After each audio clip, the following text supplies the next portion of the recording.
আমারি কণ্ঠে তুমি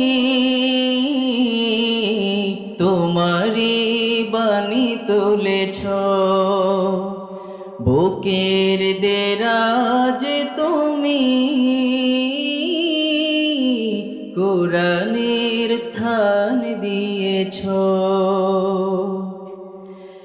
এত ভালোবাসো কেন মালিক আমায়, কি করে শুকর তার করি আদায়।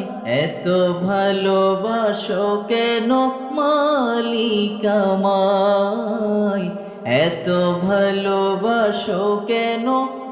একটু মন থেকে সবাই গান। এত ভালোবাসো কেন মালিক আমায়, পৃথিবীর দিকে